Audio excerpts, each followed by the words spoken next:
Bom dia, meus amados irmãos, a graça e a paz do Senhor Jesus, louvado seja sempre o nome do Senhor.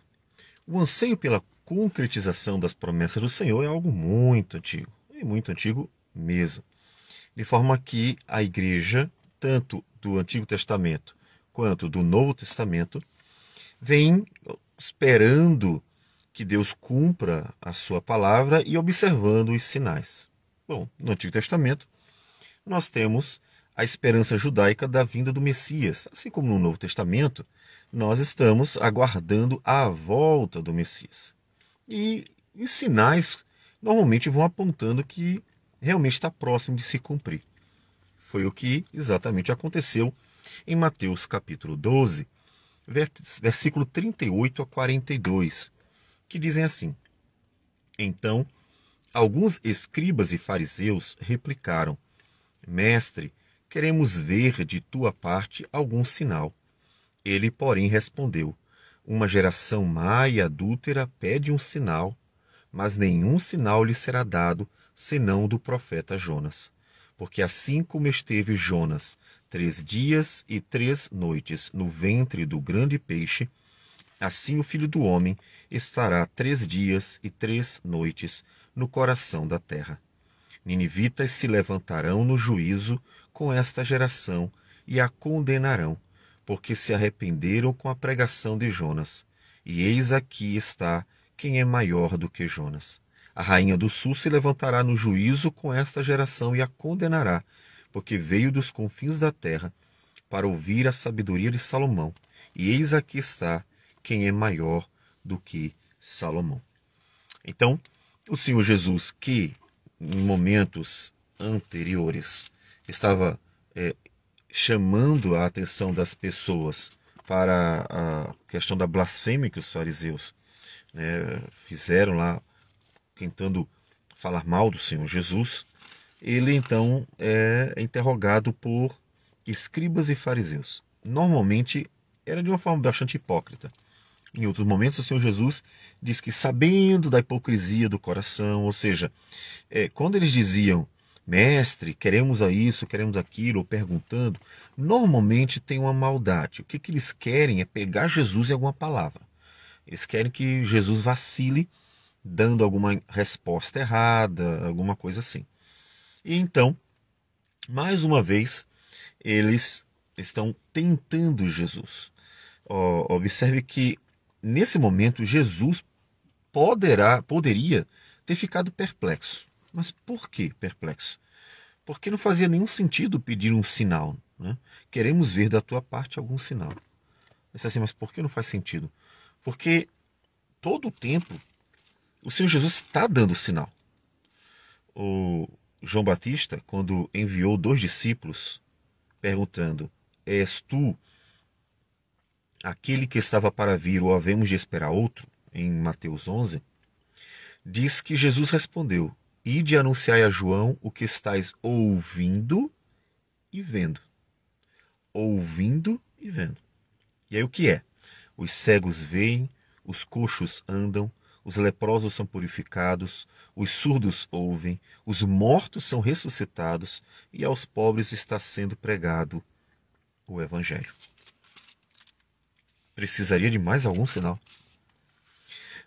Nenhuma geração, nem antes, inclusive, de Israel ser chamado como nação para servir ao Senhor, ninguém nunca viu a quantidade de milagres e sinais miraculosos que Jesus fez. Jesus ainda vai multiplicar os pães, Jesus, ele, como o dia mesmo diz, ressuscitou mortos. Não foi um aqui, outro ali só não, foram alguns, vários. E eles pedem um sinal. Ou seja, eles realmente estavam com o coração tão endurecido, mas tão endurecido, que o óbvio não conseguia ser compreendido. Às vezes acontece isso. Às vezes a gente fica observando, meu Deus, o óbvio, está na cara isso aí. Mas o óbvio não é compreendido quando o coração está duro. E esse ponto é importante para a gente observar. É que a grande questão é a dureza de coração. Não é a complexidade do ensino ou a simplicidade do ensino. Não é falar muito ou falar pouco. não é o saber muito ou saber pouco. Não está na mensagem.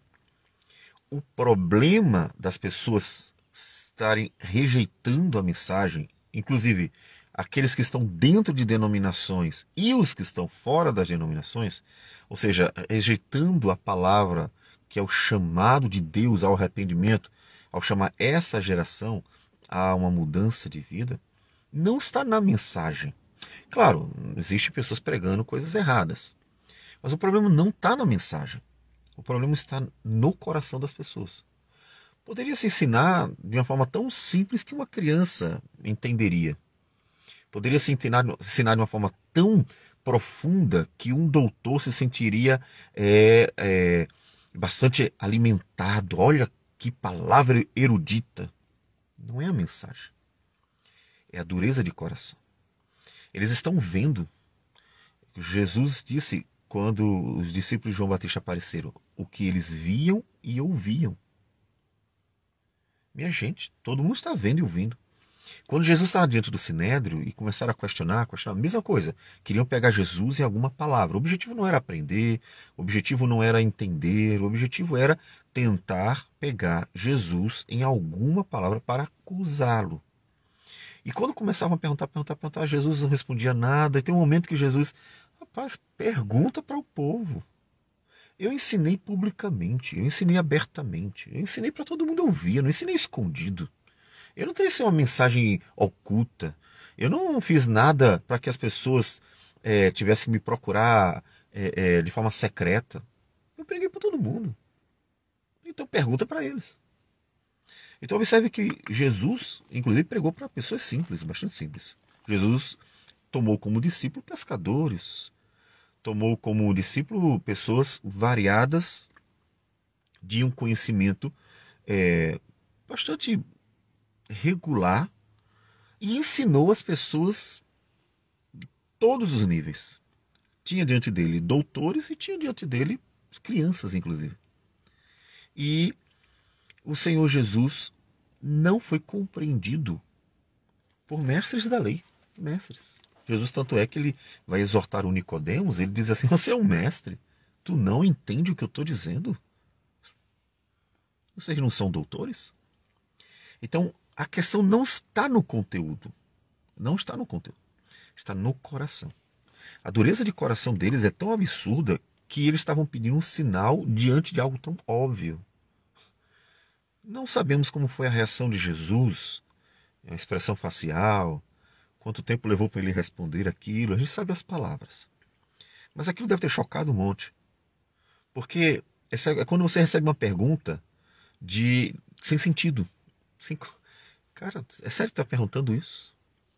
É uma pergunta sem sentido. E a resposta dele é dura, porque é uma pergunta absurda. A resposta é dura porque é uma pergunta absurda. Uma geração má e adúltera pede um sinal, mas nenhum sinal lhe será dado senão do profeta Jonas.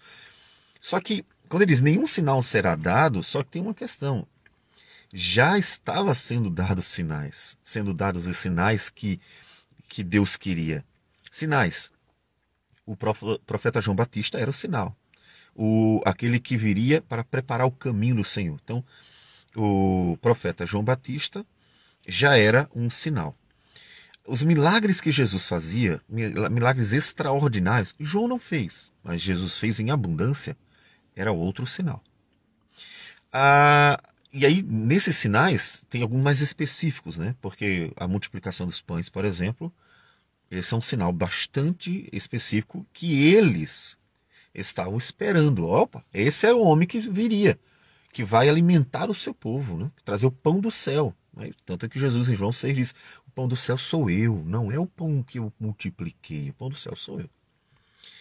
Então, observe que os sinais já estavam sendo dados. Então, a pergunta é absurda. Então, a dureza de Jesus é por causa da dureza de coração deles. Jesus foi duro com eles porque eles eram duros de coração. Então, observe que Jesus não era sempre brando nas suas palavras. Dependia de com quem ele estava lidando. Então, quando a gente está lidando com pessoas duras de coração, arrogantes, presunçosas, más, incrédulas, que aquilo ali tudo é mostrado pela maldade, dureza de coração. Não vai esperando que o fato de você dizer bem mansinho, fala direitinho que eles vão entender e vão crer. Não vão.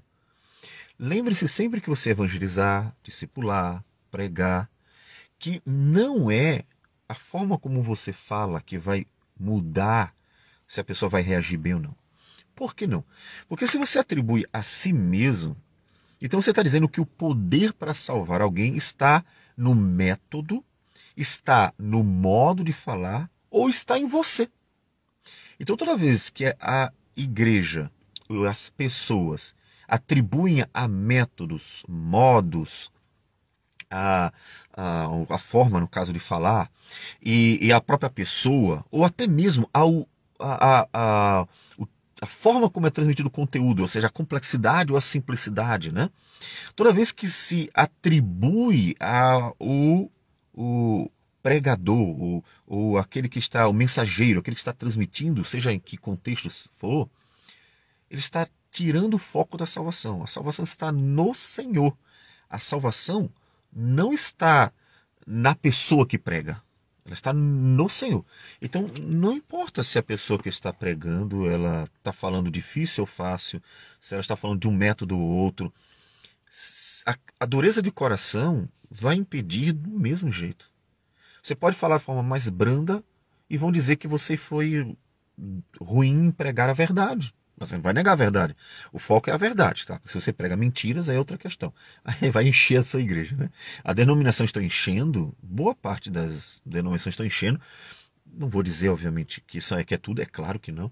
Mas muito do que tem acontecido hoje é porque a verdade não é pregada. As pessoas não ouvem a verdade sobre quem elas são. Não é falar para elas, vocês vão para o inferno e não dar a esperança. É falar para elas, vocês vão para o inferno sem Cristo.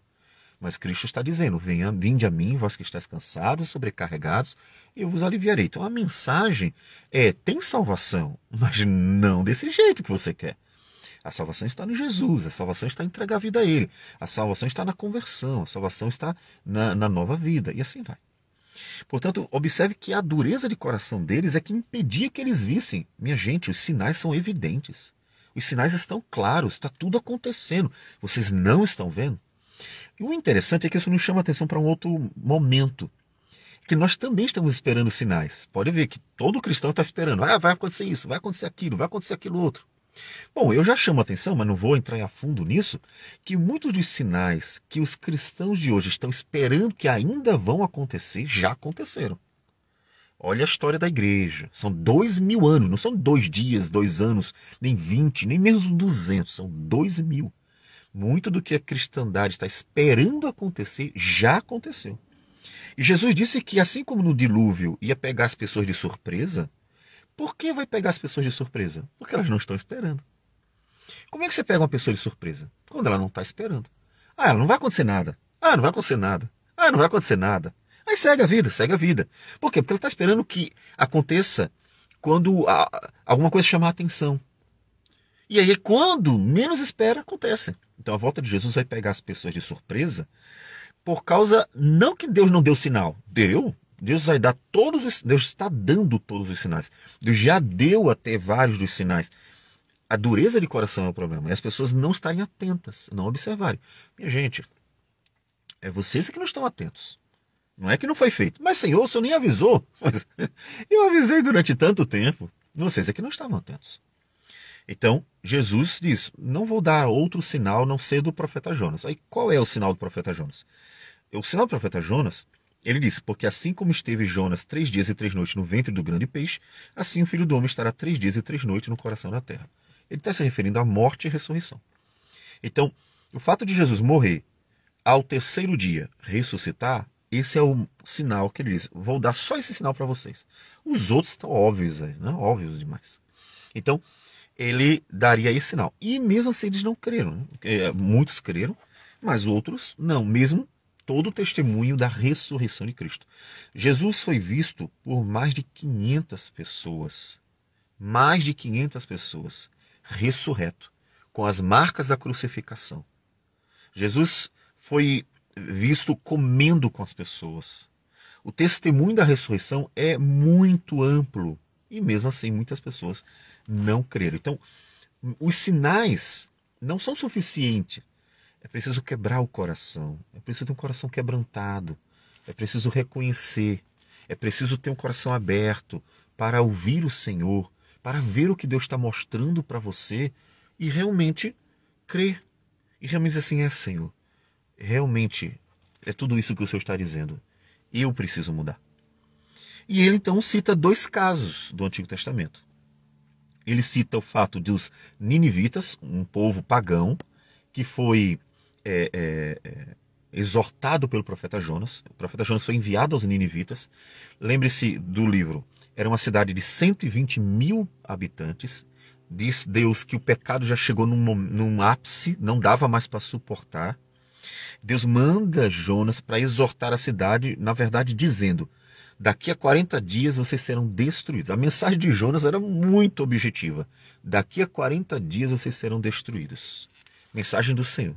Só que em vez da cidade dizer, manda esse profeta embora, chuta ele da cidade, e ignorar a mensagem de Jonas, aconteceu o contrário.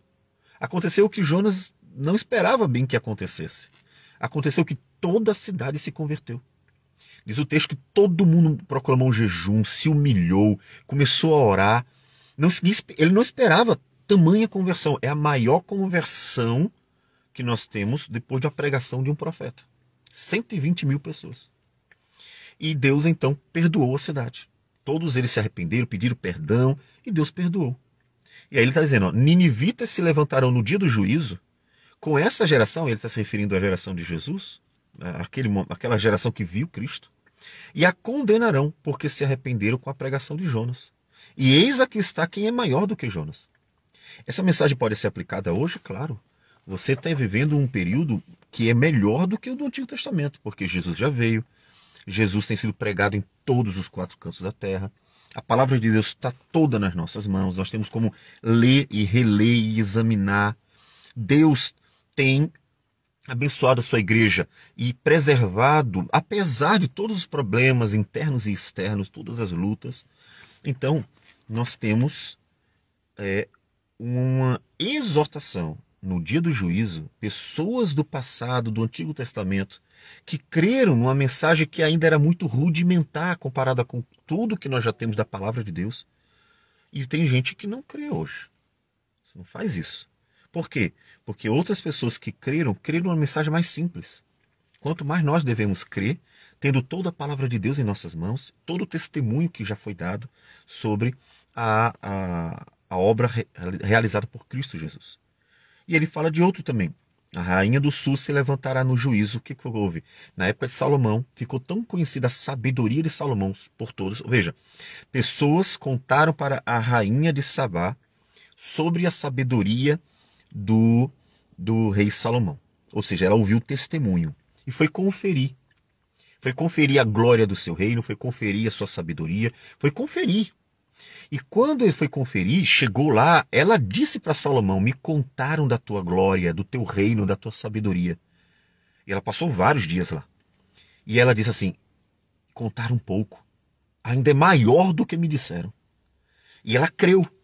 Então veja que Salomão atraiu um povo pagão para o Deus de Israel. E aí Jesus disse, porque ela creu, ela foi lá ouvir a sabedoria de Salomão. E eis aqui está quem é maior que Salomão. Então nós temos aquele que é maior que Salomão e a sua sabedoria está toda revelada para nós aqui, para nós conhecermos a Deus e vivermos para a glória dele. Portanto, é uma exortação não só para aquela geração, mas para a nossa geração. Creia.